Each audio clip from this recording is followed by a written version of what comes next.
پاکستان کو بنانے میں اور سنوارنے میں بہت بڑا مسیحوں کا کردار ہے۔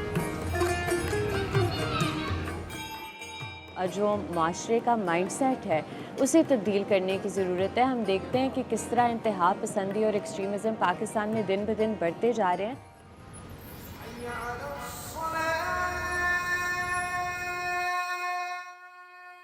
نہ اسلام نے یہ کہا ہے کہ آپ مائنورٹیز کے ساتھ، دیگر مذاہب کے ساتھ نہ بیٹھیں، نہ اسلام نے اس پہ کوئی قدغن لگایا کہ آپ ان کی دعوت نہ قبول کریں۔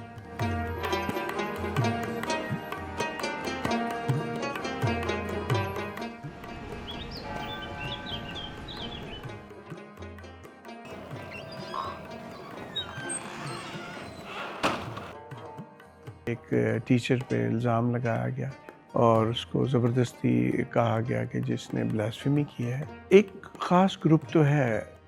جو کہ اینٹی ریلیجس ہوتا ہے، اینٹی پاکستان ہوتا ہے، تو وہ ان چیزوں کو ہوا دیتے ہیں، لیکن ہم کوشش کرتے ہیں کہ اس ہوا کو روک دیا جائے۔ ہمارا چھوٹا سا گروپ ہے جس کو ہم کہتے ہیں فیتھ فرینڈز۔ اس طریقے سے ہم نے کوشش کر کے سب کو اکٹھا رکھا، تو صوبے میں ذرا چیزیں کنٹرول ہیں گراس روٹ لیول پہ، لیکن گورنمنٹ کے لیول پہ ہمارے ان کے ساتھ گلے شکوے کافی ہیں۔ بہت سے قوانین پاکستان میں مس یوز ہوتے ہیں، اسی طرح جو بلاسفیمی لا ہے اس کا بھی جو مس یوز ہے وہ بہت وائڈلی رپورٹڈ ہے۔ کس طرح کہ آپ دیکھتے ہیں پاکستان میں ایک سائڈ پر موب لنچنگ کلچر ہے اور دوسری سائڈ پر کہ جو پاکستان میں اکثریت ہے مسلمانوں کی، ان کے خلاف یہ قانون استعمال کیا گیا ہے زیادہ ہائی فریکوینسی سے، تو یہ انڈیکیٹ کرتا ہے کہ یہ زیادہ سے زیادہ ایک ٹول کے طور پر استعمال کیا جاتا ہے۔ اس میں ایک ایسا کیس بھی ہے جہاں ایک نابینا شخص ہے جس پر یہ الزام لگایا گیا ہے کہ اس نے بلاسفیمس کانٹینٹ کریٹ کیا ہوا ہے، اس سے کچھ بھی ریکور نہیں ہوا، لیکن آج بھی 2 سال سے زیادہ ہو گئے ہیں وہ جیل میں بند ہے، صرف اس لیے کہ اس طرح کے کیسز میں ججز بھی ڈرتے ہیں، وکلا بھی ڈرتے ہیں، اور ایک ایٹماسفیئر آف فیئر ہوتا ہے جس کی وجہ سے کوئی جسٹس سسپینس نہیں کر سکتا۔ وہ بھی اللہ کو مانتے ہیں اور ہم بھی اللہ کو مانتے ہیں۔ دوسرا یہ کہ بڑی جگہوں پہ یا ایھا الناس مسلمانوں کی جگہ بلکہ عوام کو کہا گیا، انسانوں کو کہا گیا، تو بہت ساری چیزیں ایسی ہیں جو ہمارے اور ان کے درمیان جو ہیں وہ کامن ہیں، اور قرآن ان ساری چیزوں کو دیکھتے ہوئے وہ اس کا مخاطب جو ہے کہیں پہ مسلمان ہے، اور وہ زیادہ خطاب پورے انسانوں کو ہے کہ یہ یا ایھا الناس قولوا لا الہ الا اللہ تفلحوا، سارے مل کے آؤ کہو کہ اللہ کے سوا کوئی عبادت کے لائق نہیں، اور یہی تمہاری کامیابی اور فلاح کا ذریعہ ہے۔ Since 2002 when I was first elected in the parliament، اس وقت سے میری یہ کوشش تھی کہ ہماری جو نیشنل اسمبلی اور پروونشل اسمبلیز میں ریپرزنٹیشن ہے، وی آر انڈر ریپرزنٹیشن، اور ہماری ریپرزنٹیشن اپ ٹو مارک نہیں ہے، تو ضرورت تھی کہ جیسے میجورٹی کی سیٹس جو ہیں ان میں اضافہ ہوا تو مائنورٹی کی سیٹس میں بھی اضافہ ہو۔ یہاں پہ وی فیس دا بگیسٹ ڈسکریمنیشن۔ جب میجورٹی کی سیٹس میں 2002 میں جو ہے وہ انکریز کیا گیا تو مائنورٹیز کی وہی 10 سیٹیں جو صدیوں سے چل رہی آ رہی ہیں وہی 10 کی 10، اور آج بھی وہی 10 سیٹیں ہیں۔ میرا یہ بل 4 دفعہ ریجیکٹ ہوا قومی اسمبلی سے، اور finally last time in 2017 it was referred to the electoral reform committee. سب سے جو امپورٹنٹ چیز پاکستان کے لیے بہت ضروری چیز ہے کہ پاکستان میں بسنے والی مسیحی اقلیتیں اور دوسری مذہبی اقلیتیں، پاکستانی ہندو ہیں، پاکستانی سکھ ہیں، پاکستانی بہائی ہیں، تو ان کو پورے پاکستان کا حصہ تصور کرنا بہت اہم ہے۔ سب سے پہلا اسکول خیبر پختونخوا کا ایڈورڈز ہائی اسکول 1853 میں بنا، وہ صوبے کا پہلی درسگاہ تھی۔ مذہبی آزادی بہت سمپل چیز ہے کہ ہر شخص کے پاس یہ رائٹ ہو، ہر شخص کے پاس یہ فریڈم ہو کہ وہ اپنے ریلیجن کو پریکٹس کر سکے، اپنے ریلیجس ٹیچنگز کو آبزرو کر سکے، اور اس آبزرویشن یا ریلیجس ٹیچنگز کی فالوئنگ کی وجہ سے انہیں کوئی ایڈورس ایکشن یا پینلٹی یا تھریٹ نہ فیس کرنی پڑے۔ پاکستان کے اندر اب ایک خاص قسم کا ذہن پیدا ہو رہا ہے، وہ ذہن کیا ہے کہ وہ مذہب کو قبول کرنے سے انکار کر رہا ہے، اور اس سب کی جو ذمہ داری ہے وہ علماء کرام پر عائد ہوتی ہے کہ انہوں نے معاشرے میں نئی نسل کو اس جگہ تک پہنچا دیا ہے کہ وہ مذہب کو اچھا یا برا اس کو چھوڑ دیں، وہ مذہب سے ہی بیزار ہو کے بیٹھ گئے ہیں۔ جب آپ اپنا ہی نصاب پڑھائیں گے سارے کا سارا، تو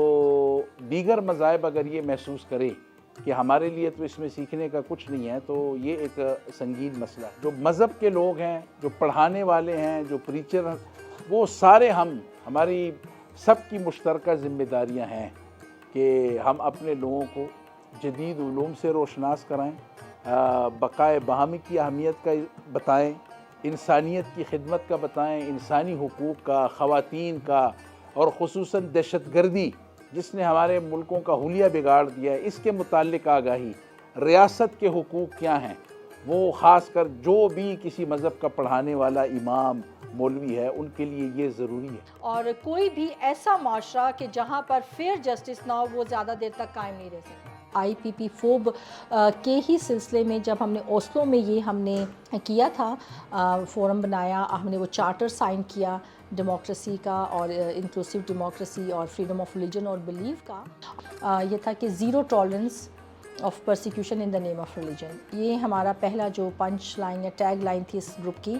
جس میں تقریباً 100 کے قریب کنٹریز ہیں جس کے پارلیمنٹیرینز اس گروپ کے ممبر ہیں، جو کہ ایک ہم نے پودا لگایا تھا، اور وہ سارے جو ہیں اپنی اون کیپیسٹی، اور اس کے بعد پھر ہم نے تھا کہ ہم سب پارلیمنٹیرینز نے اس چیز کا کمٹمنٹ کی کہ ہم اپنی کنٹریز میں جا کے اس کو کریں گے اور اپنی پارلیمنٹس میں اس کو سیٹ اپ کریں گے۔ تو I was the first one کہ جب میں نے 2014 میں نیشنل اسمبلی میں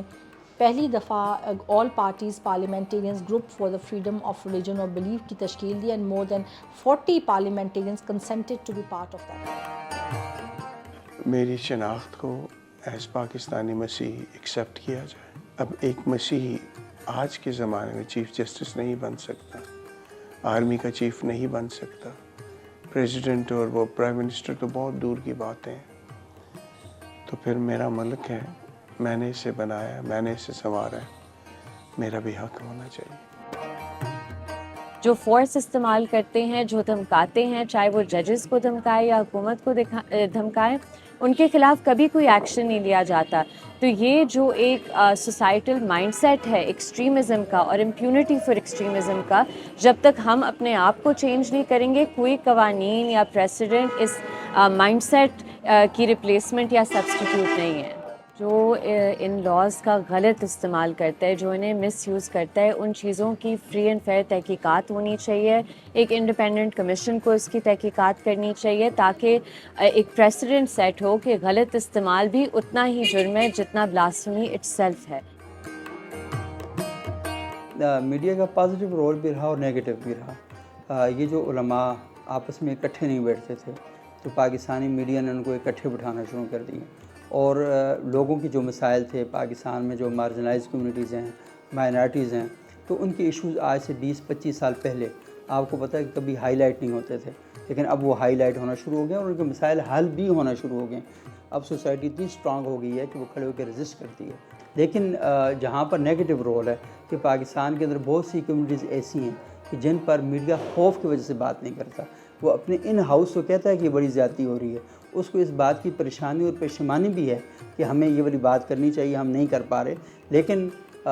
ٹی وی پہ سے نہیں کر پاتا کہ جتھے جو ہیں وہ آ جاتے ہیں، وہ آ کے حملہ کرتے ہیں، آپ کے رپورٹرز کو ٹارچر کیا جاتا ہے، آپ کی گاڑیوں پر حملے کیے جاتے ہیں۔